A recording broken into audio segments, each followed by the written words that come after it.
Kas niin, nyt keskustellaan Elena Näsäsen kanssa hänen Serlachius-museossa avautuvasta teoksestaan Yö ja päivä.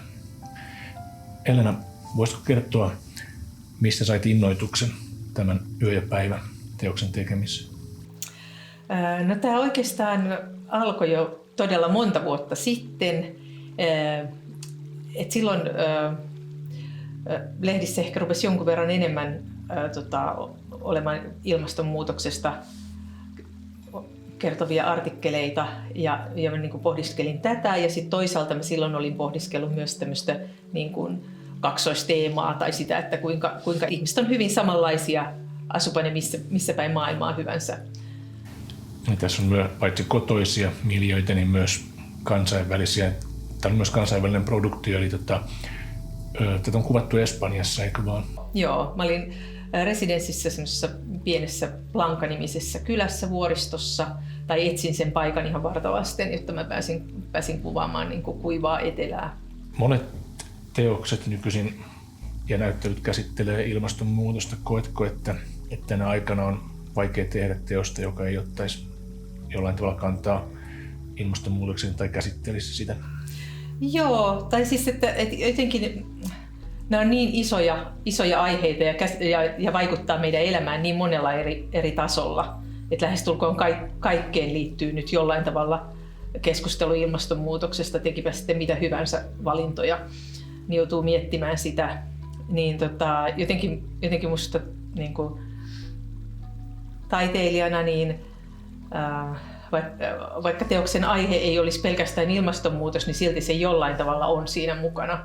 Ja näistä monista vastakohdista huolimatta yö, päivä, etelä, pohjoinen ja niin poispäin, niin just tämä, että molempia henkilöitä näyttelee sama näyttelijä, niin se tosiaan korostaa sitä, että kaikki ihmiset ollaan samanlaisia riippumatta siitä, missä asutaan. Mä halusin niin kuin alleviivata sillä just tätä samanlaisuutta. Et mä mietin sitä, että toisena vaihtoehtona olisi ollut, että olisi ollut kaksi niin kuin samannäköistä näyttelijää tai hyvin lähellä toisiaan olevaa, mutta sitten mä halusin todella vielä alleviivata sitä, että me olemme samanlaisia sillä, että näyttelijä Ella Mettänen on tässä molemmissa rooleissa.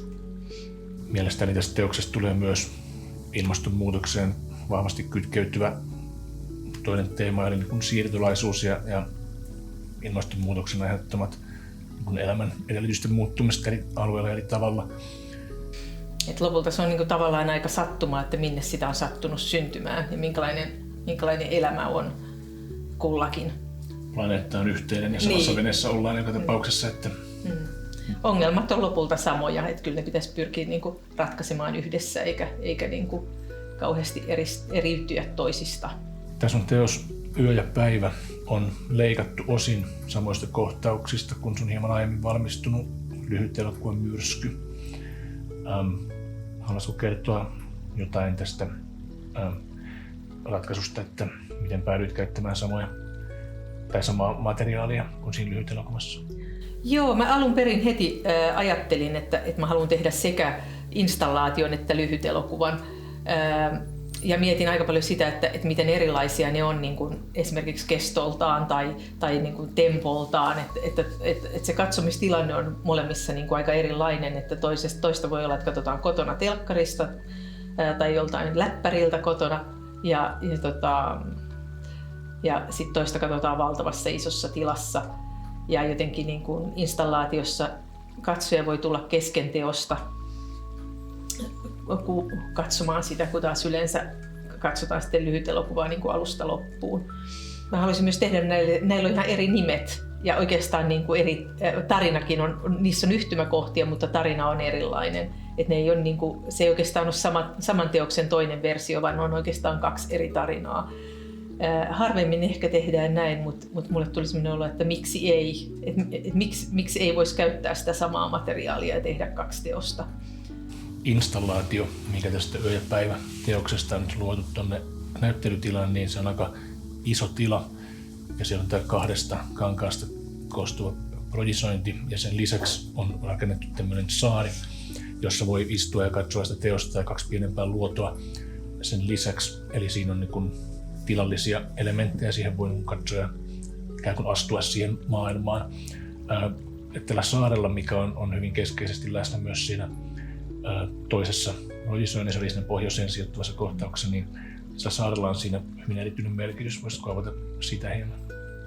Ehkä se kuvastaa vähän sitä, että me ollaan niin kuin täällä pohjoisessa helposti eristäydymme omaksi maailmaksemme, mutta sitten toisaalta se voi olla siinä, se voi myös olla semmoinen paikka, mistä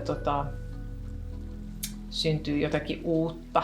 Ja sillä mä ajattelin, että myöskin tämä rakennettu saari tässä voi olla semmoinen niin kuin välitila, missä ehkä semmoinen turvasatama tai semmoinen, missä voi myöskin eri näkemykset kohdata ja voidaan yhdessä lähteä rakentamaan jotain niin kuin uutta huomista. Käsitinkö oikein, että tämä Yö ja päivä on ensimmäinen sun teos, jossa musiikki on tosi isossa osassa ja tähän on vartavasti oikein sävellettykin musiikki, eikö niin?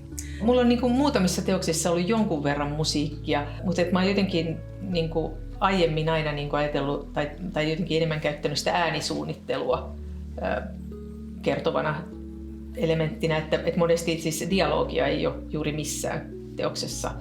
Ja tähän on tosiaan Pessi Levanto säveltänyt tosi hienon musiikin.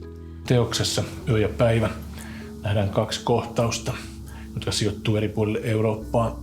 Ja tulee vasta sellainen olo, että tässä on niin kuin ilmastonmuutoksen kanssa kamppaileva Eurooppa, johon nämä sijoittuu. Toinen kohtauksistaan vaikuttaisi olevan etelässä ja toinen sitten kotoisemmassa miljöissä, mahdollisesti Suomessa. Oliko tämä ihan varmasti tietoinen valinta? Mä halusin valita tämmöiset mahdollisimman niin kuin vastakohtaiset paikat, että tässä on niin kuin nimikin kertoo, niin tässä on osittain kyse vastakohdista ja sitten toisaalta samanlaisuudesta. Että mua niin kuin kiehtoo tämä ajatus siitä, että vaikka me olemme erilaisia välillä niin kuin täysin eri mieltäkin, niin silti me olemme samalla niin kuin hyvin samanlaisia. Ja oikeastaan niin kuin kaikki ihmiset haluaa lopulta samoja asioita. Ihmisellä on aika samanlaiset perustarpeet joka puolella. Ja sitten niin kuin olosuhteet vaan voi olla hyvin erilaiset, että toiset pystyy toteuttamaan ne helpommin. Esimerkiksi jos on syntynyt pohjoiseen, niin se saattaa olla huomattavasti helpompaa kuin sitten jossain etelässä, jossa kuivuus vaivaa. Ei vaan ole mahdollisuuksia toteuttaa kaikkia asioita, mitä haluaisi, tai elää niin kuin haluaisi. Eikä tietenkään täälläkään aina.